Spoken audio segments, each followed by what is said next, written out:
Programa Ponto de Vista com Nelson Freire. Oferecimento: Sistema Fé Comércio RN, trabalhando para o desenvolvimento do RN. Consórcio Eldorado, seu sonho sem juros. Ligue 4008-6868. Sicredi, gente que coopera, cresce. Incor, experiência que faz história. Realize, otimizando resultados para a sua empresa. Unimed Natal, 40 anos, cuidando de você. Esse é o plano. O Ponto de Vista fecha o mês de janeiro com chave de ouro. E hoje finaliza o assunto que foi evidenciado nos dois últimos programas, onde os entrevistados fizeram uma avaliação do ano de 2017 no país e externaram as suas perspectivas para este ano novo, bem como deram seus pontos de vista sobre a grave crise que o Rio Grande do Norte experimenta já há alguns anos, que se agravou em 2017 e cujos efeitos estão perdurando por todo esse início de 2018. Por isso é com muita satisfação que eu recebo mais uma vez o experiente jornalista Felinto Rodrigues, que comanda um programa político diário na sua emissora, a FM 98. Ele vai nos dar também a sua visão sobre todos esses inquietantes temas.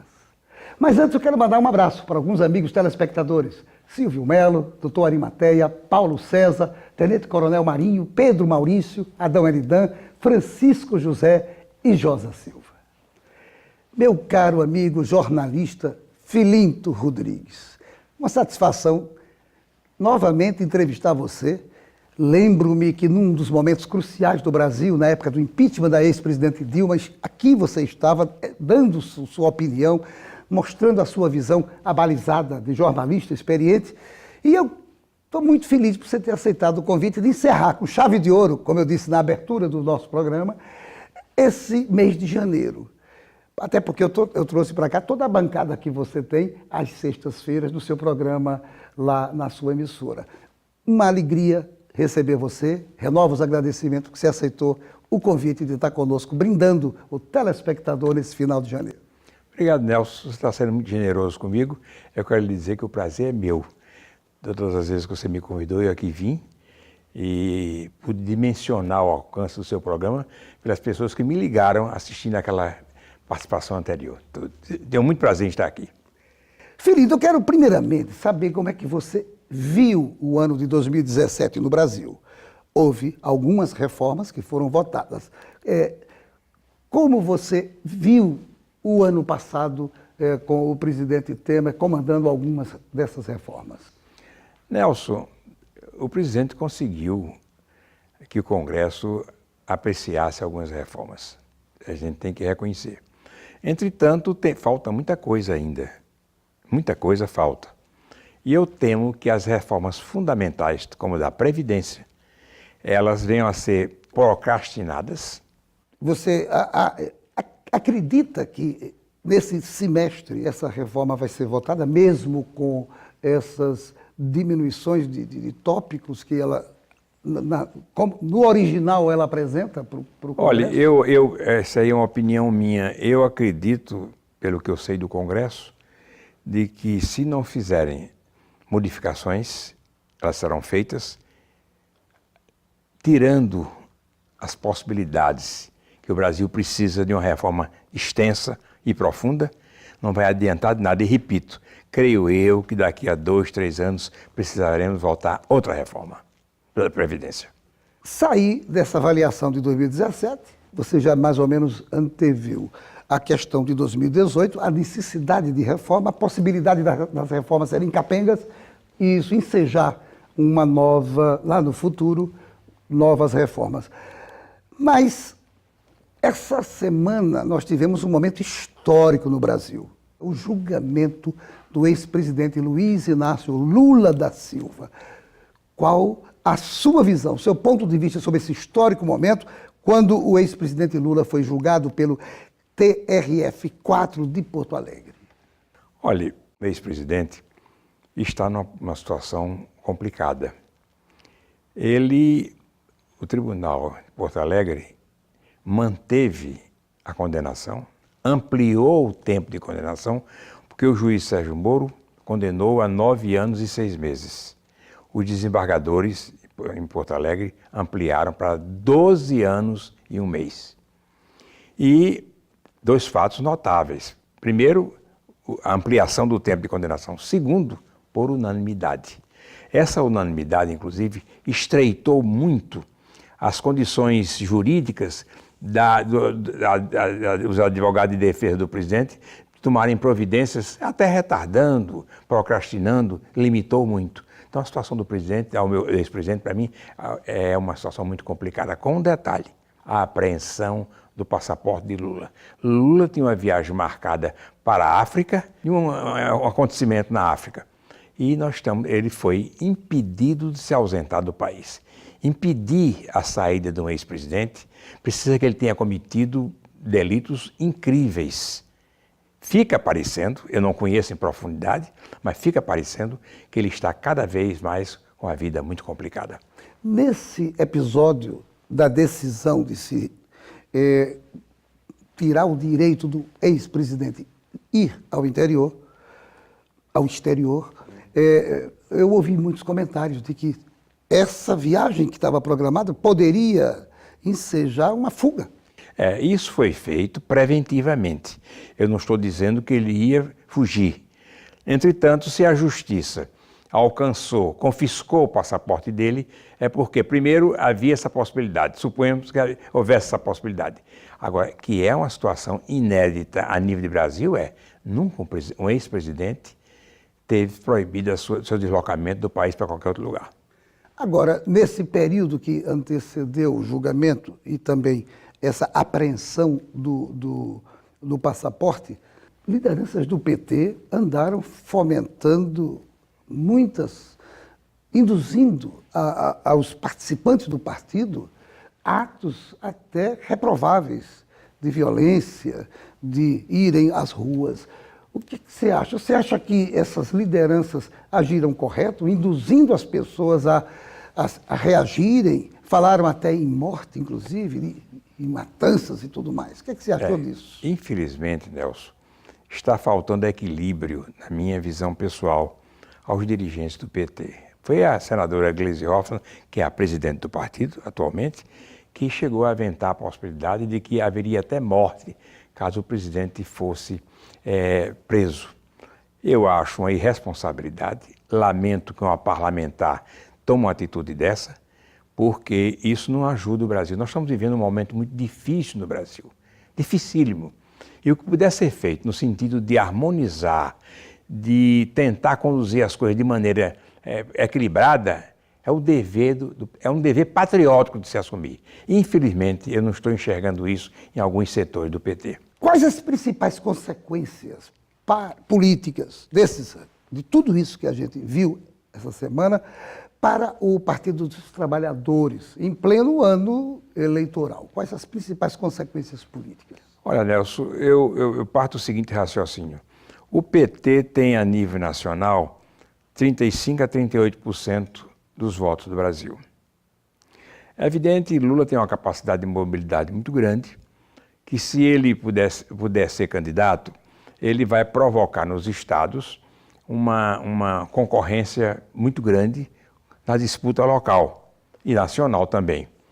Agora, ele ausente, como tudo leva a crer que estará ausente, porque o 3-0 praticamente impossibilita a candidatura dele. Eu não sou advogado, eu tenho acompanhado por leitura em jornais daqui e de fora, ele fica praticamente impedido de ser candidato. Ele já é praticamente, em função de ser a segunda votação numa instância superior, ficha ali, ele já entrou naquela... Já é ficha suja. Já é ficha suja. Ficha suja. Isso impede...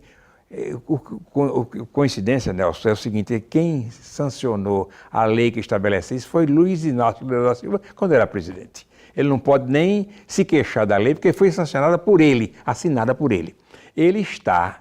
Eu estou tendo cuidado de não... Eu não sou advogado, repito mais uma vez, eu não quero aqui assumir a postura de interpretar juridicamente, mas me parece, pelo que eu conheço, de que ele estará impedido de ser candidato à presidência da República. Na verdade, tudo leva a crer isso. E talvez isso seja a motivação do Partido dos Trabalhadores de tentar virar o jogo sob o aspecto meramente político do dia a dia. Mas é um desatino, Nelson. Desatino. Eu considero um desatino. Não é prudente o que está se fazendo. E o que leva à lamentação é que são pessoas teoricamente esclarecidas, senadores do PT, que assumem posições inexplicáveis, na minha visão. Agora, com tudo isso que a gente está vendo, como é que fica, na sua visão, no seu ponto de vista, a corrida presidencial em 2018? Nelson, a corrida presidencial em 2018 é imprevisível. Porque se você sair pelo país afora perguntando às pessoas quem vai suceder Temer, ninguém sabe. Nós estamos no ano da eleição. Você não sabe quem vai suceder Temer. Isso é péssimo. O país precisa que o sucessor de Temer seja uma pessoa muito afirmativa, com noção de autoridade, que não permita que se faça coisa que se pratica atualmente. Porque o presidente Temer, eu digo muito isso no meu programa Repórter 98, entre ele e Dilma eu prefiro ele. Mas eu jamais votaria em Temer para presidente. Ele é hesitante, indeciso. Quantas vezes você pegou o noticiário da manhã nos jornais, ou na televisão, no rádio, anunciando a atitude do presidente, ele anunciando que ia tomar determinada atitude. Há um movimento, Rio, São Paulo, nos grandes centros, ao meio-dia, quando à tarde ele revê a posição.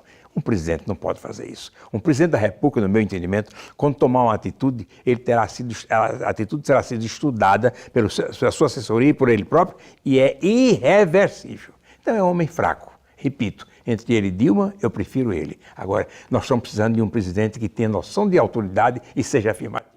E mais do que isso, além de autoridade, tem que exercer autoridade, ser afirmativo e ter efetivamente liderança. Sim, claro. Porque a crise de liderança está imensa no nosso país. Eu repito a pergunta, Nelson, quem vai suceder Temer? Você não sabe. Apesar de já existirem aí, nas minhas contas, mais de 8 candidatos. Não, candidato tem muito candidato. Agora, você não pode prever que nenhum daqueles candidatos vai chegar lá.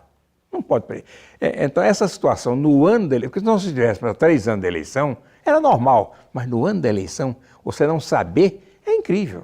Por isso que se lembrou, durante essa semana que terminou, a figura de Churchill, que foi um homem certo no momento certo, que assumiu as responsabilidades todas e tirou a Inglaterra, livrou a Inglaterra do mal maior durante a Segunda Guerra Mundial. Ele teve muito equilíbrio. Ali era outra situação, era outro homem. Exercia a liderança realmente. Né? É verdade. E dizia o que fazer e as pessoas. Sangue, suor e lágrimas. Lágrimas, é verdade. Mas não saia daí. Nós voltamos em instantes para o nosso segundo bloco. Programa Ponto de Vista com Nelson Freire. Acreditamos no valor da sua liberdade, porque sabemos o quanto é bom escolher fazer o que quiser. Por isso, fazemos juntos por sua liberdade. De fazer uma viagem, de deixar as contas no verde, ou até mesmo de ter um tempo só para você. Aqui te ajudamos com o crédito que você precisa para ser livre, de um jeito mais próximo e colaborativo, com prazos e taxas justas. Sicredi. Seu papel é estudar. O nosso é tornar possível seus estudos. Seu papel é dirigir com responsabilidade. O nosso é tornar possível o seu carro. Seu papel é decidir viver junto para sempre. O nosso é tornar possível o futuro de vocês dois. Seu papel é amar seus filhos. O nosso é tornar possível o lar da sua família. Consórcio Eldorado. Há 30 anos, o nosso papel é tornar possível.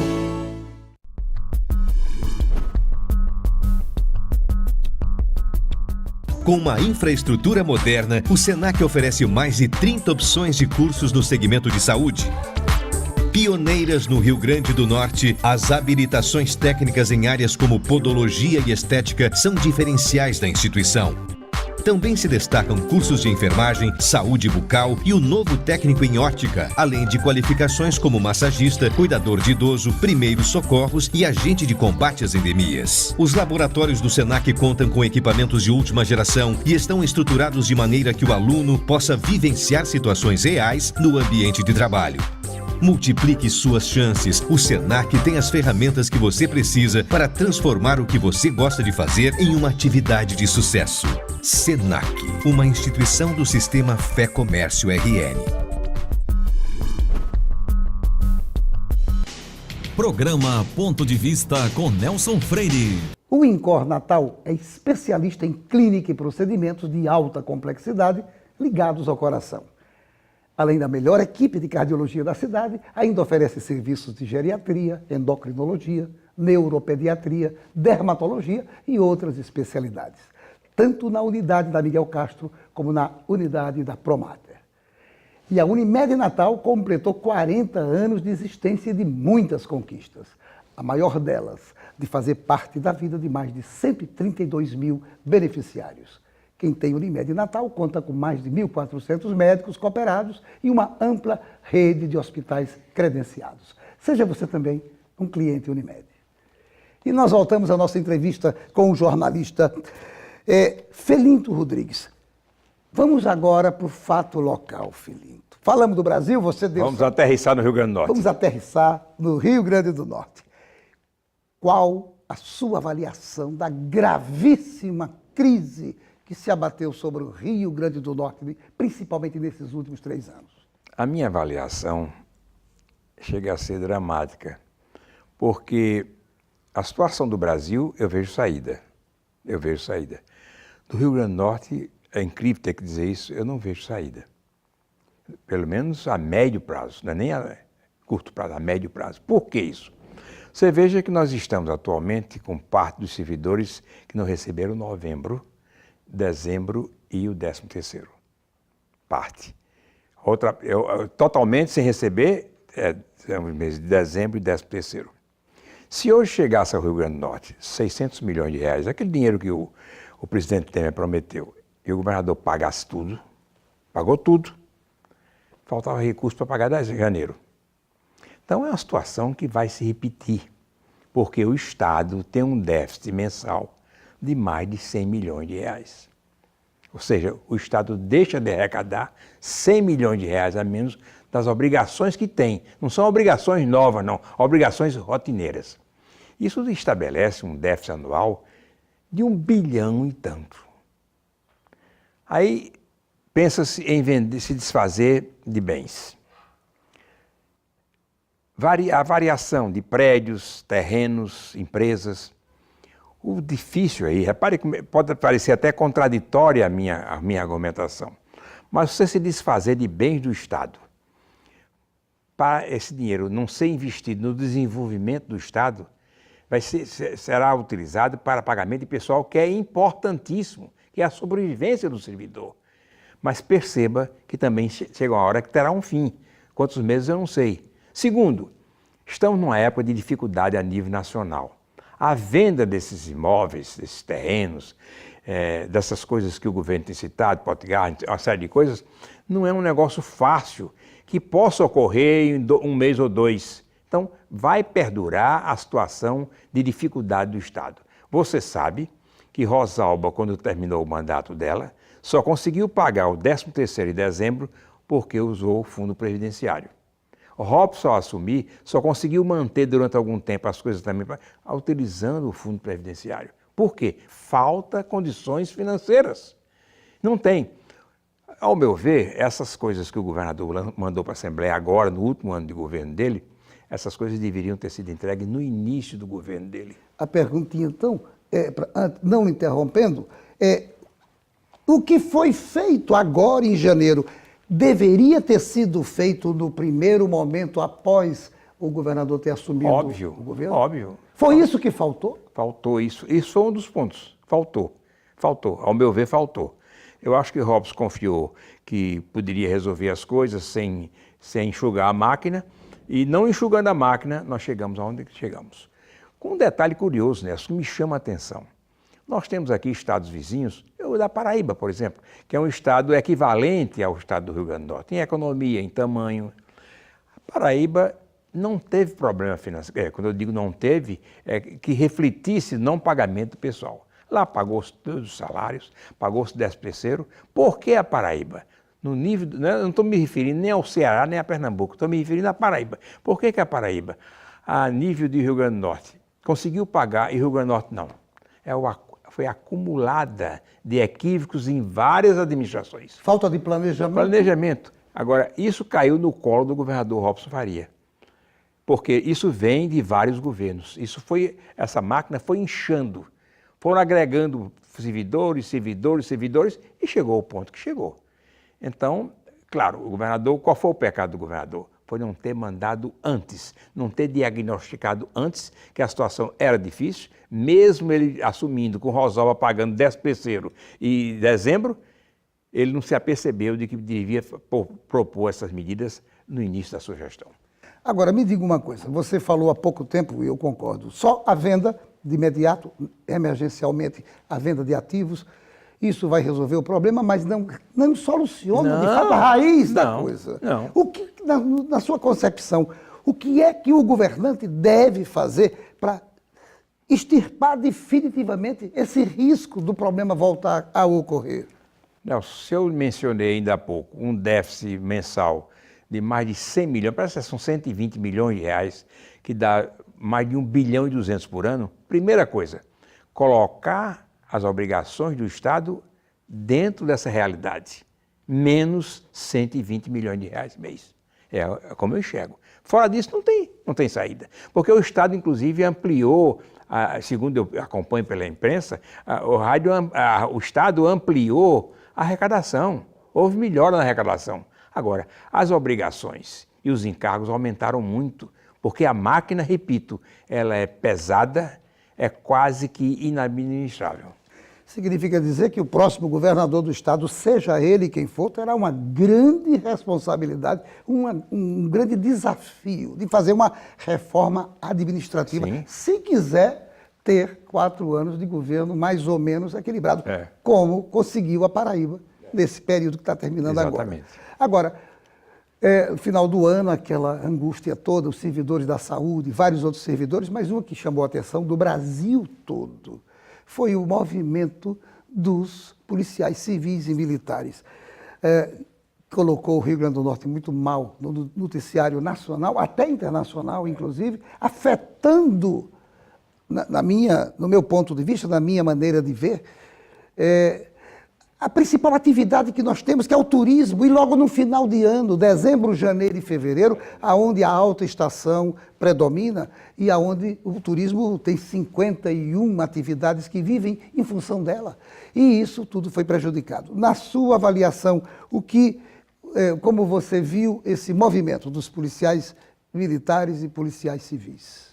Nelson, eu tive a oportunidade de entrevistar a liderança do setor. E eu tive a oportunidade de entrevistar uma dirigente do sindicato da Polícia Civil, uma pessoa muito equilibrada, não estou me lembrando do nome agora, uma senhora. E ela fez colocações lúcidas no meu entendimento. Ela me disse que tinha policial civil que não tinha dinheiro para o ônibus. Como é que esse pessoal poderia se deslocar de sua casa para a corporação, para o trabalho, se em casa não tinha alimento para a mulher nem os filhos? E a única renda que eles têm é aquele ordenado mensal.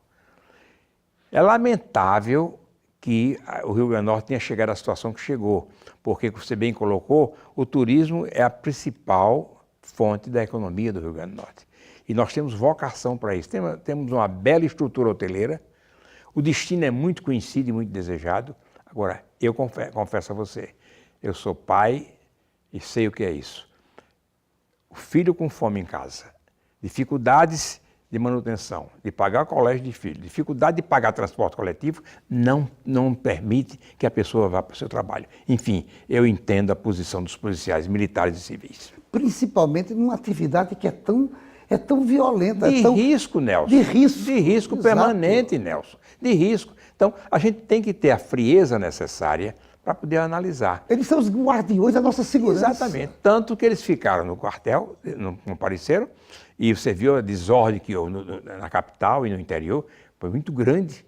E graças à vinda das Forças Armadas para cá, que a coisa se organizou. Tanto que as Forças Armadas, grande parte delas, já retornaram seus lugares de origem, e a polícia voltou e as coisas estão pelo menos aparentemente, bem. Voltando à normalidade. Graças a Deus. É, claro.